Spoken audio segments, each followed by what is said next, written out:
I've had a long career in multiple industries. If you list my sins, I sound like the worst person on earth. But if you put those against the things I've done right, it makes much more sense. The value of getting inspiration is very much underrated, no question. But I'm not trying to be anyone's savior. That is not I'm just trying to think about the future and not be sad. Realistically, this is something that is important to get done, and we should just keep doing it or die trying. And I don't need a source of strength. The quitting is not even it's not in my nature, and I don't care about optimism or pessimism. That we're going to get it done.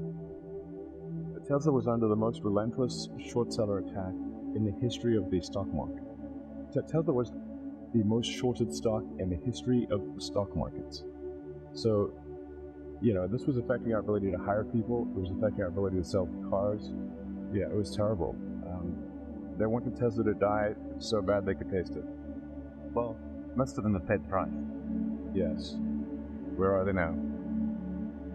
Just work like hell. I mean, you just have to put in, 80 to 100-hour weeks every week. So all those things improve the odds of success. So when people tell me, what can you do to encourage entrepreneurs to start companies? I'm like, if you need encouragement, go start a company. We basically messed up almost every aspect of the Model 3 production line. From cells to packs to motors, body line, the paint shop, final assembly, everything. Everything was messed up. I lived in the Fremont and Nevada factories for 3 years, fixing that production line, running around like a maniac through every part of that factory, living with the team. Yeah, I slept on the floor so that the team who was going through a hard time could see me on the floor. That they knew that I was not in some ivory tower. Whatever pain they expressed, I had it more. I mean, there wasn't any other way to make it work.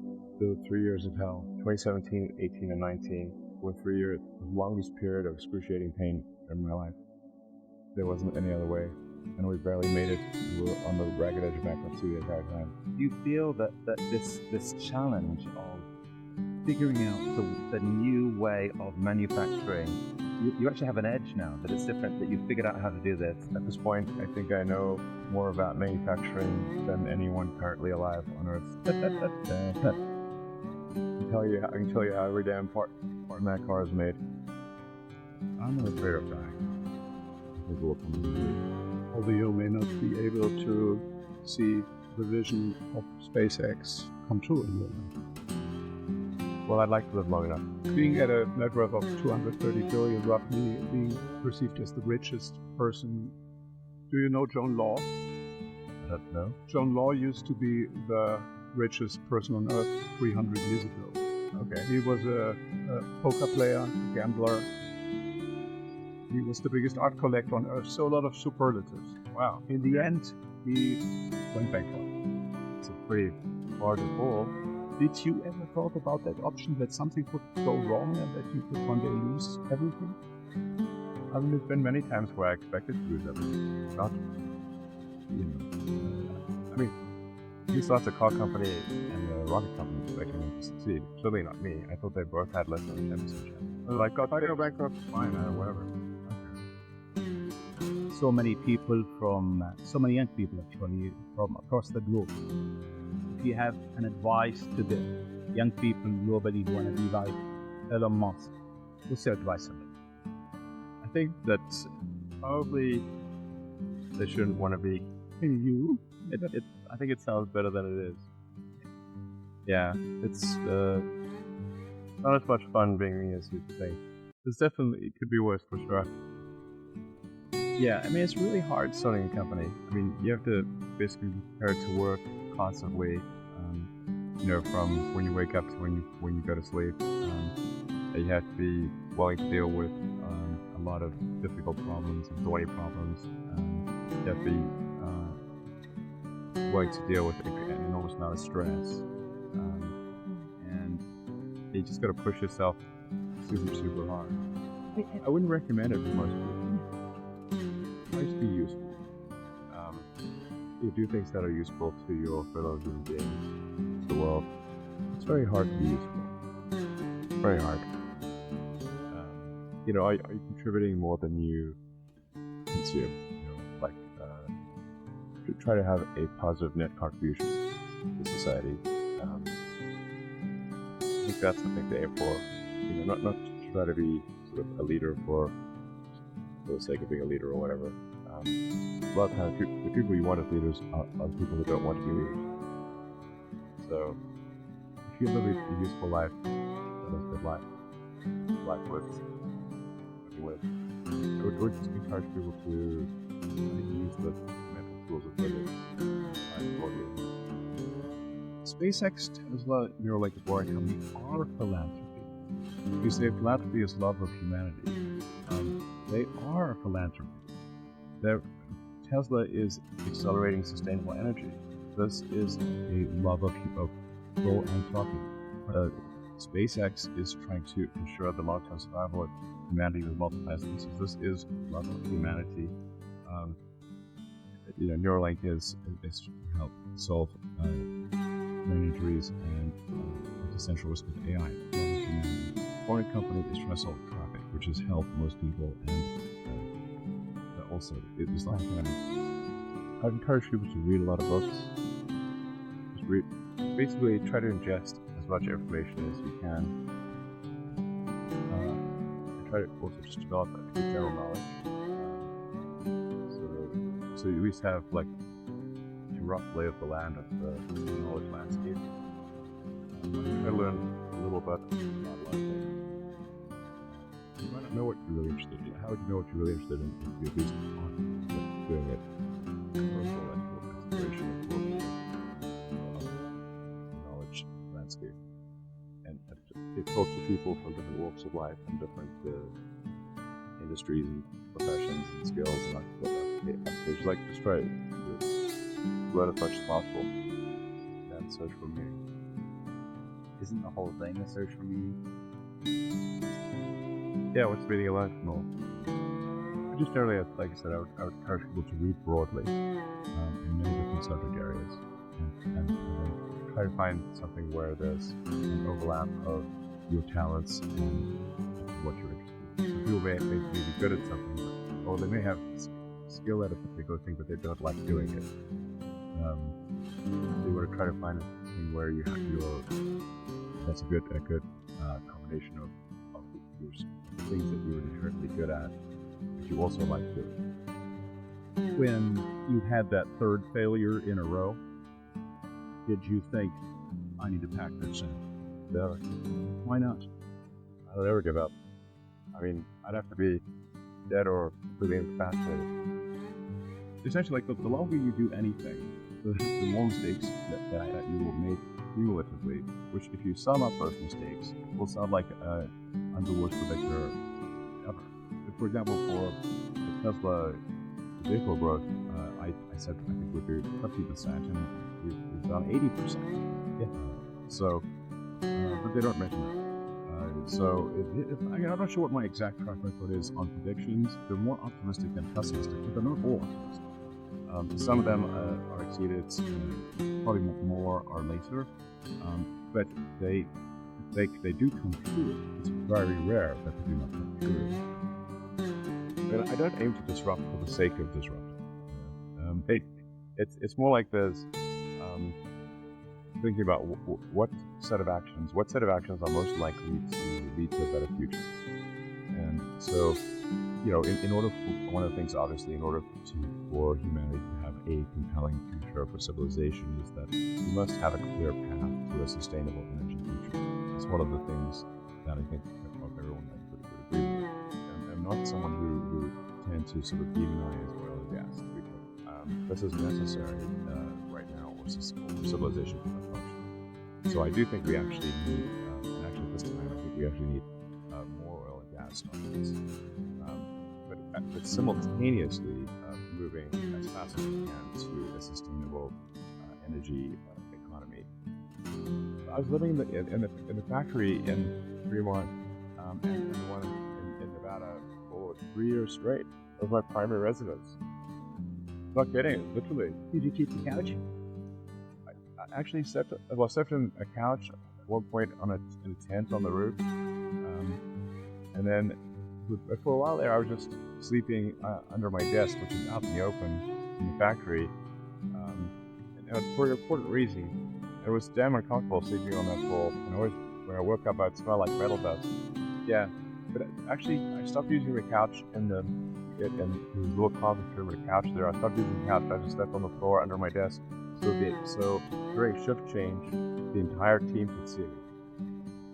That's important because, like, you know, the team, like, if they think that the sort of the leader is off somewhere having a good time, you know, drinking Mai Tais on Cocktail Island, the thing is that since the team could see me sleeping on the floor during shift change with nothing, they knew I was there, and that made a huge difference. And then they gave it their all. What kind of characteristics does an entrepreneur need or have to be someone like you? Well, I think certainly you need to be very driven and have a high pain threshold. Elon, you are reported by Forbes and everyone else as now one of the world's richest person. That's a lot of sovereign. You know, I think it's fair to say that somebody is like the king or de facto king of a country. They're wealthy. So, but it's just harder to measure. But what people do, so $300 billion. I mean, your net worth on any given day is rising or falling by several $1 billion. How insane is that? Yeah.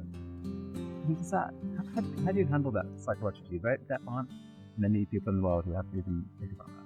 I actually don't think about that too much, but the thing that is actually more difficult, and that does make speaking difficult, is that every good hour or even minute of thinking about Tesla and SpaceX has such a big effect on the company that I really try to work as much as possible to the edge of sanity, basically, because Tesla's getting to the point where we'll get to the point this year where every high quality minute of thinking is $1 million to One of the biggest mistakes people generally make, and I'm guilty of it too, is wishful thinking. Like, you want something to be true even if it isn't true, and so you ignore the things that you ignore the real truth because of what you want to be true. This is a very difficult trap to avoid, and like I said, certainly one that I find myself in having problems with. But if you just take that approach of you're always to some degree wrong, and your goal is to be less wrong. So the challenge for entrepreneurs is to say, well, what's the difference between really believing in your ideals and sticking to them versus pursuing some unrealistic dream that doesn't actually have merit? And that is a really difficult thing to tell. Can you tell the difference between those two things? You know? So you need to be sort of very rigorous in self-analysis. You guys are the magicians of the 21st century. You know, don't let anything hold you back. Imagination is the limit, and go out there and create some magic. What Elon has to say about how he takes risks. Anyway, I literally just try to use a scientific method, frankly, and consider the what is the importance of the outcome, and what is one risking in order to achieve that outcome. But like I said, if the outcome is important enough, even if the probability of success is low, one must, I think, still do it. Some things are very important in order to have a good future, and if you don't do them, well, they're in big trouble. And so, and how much of a risk really is it? Because if you don't take those actions, you won't have a good future. And I think the riskiest thing would be no action. Put a lot of stock and certainly have a lot of respect for someone who puts in an honest day's work to do useful things. just generally to have like not a zero-sum mindset, or have more of a grow the pie mindset. Like if you sort of say like when you see people like perhaps including some very smart people that taking an attitude of like doing things that seem like morally questionable, it's often because they have at a base sort of axiomatic level a zero-sum mindset, and they they don't realize they have a zero-sum mindset, or at least they don't realize it consciously. And so if you have a zero-sum mindset, then the only way to get ahead is by taking things from others. Because if it's like if the pie is fixed, then the only way to have more pie is to take someone else's pie. But this is false. Like obviously the pie has grown dramatically. So in reality, you have Philip. We use this analogy. We have a lot of there's a lot of pies. My pie is not fixed. And so you really want to make sure you're not operating without realizing it from a zero-sum mindset. Where the only way to get ahead is to take things from others, then that's going to result in you trying to take things from others, which is not good. Much better to work on adding to the pie. So when I interview somebody, my interview question is always the same. I said, tell me the story of your life and the decisions that you made along the way and why you made them.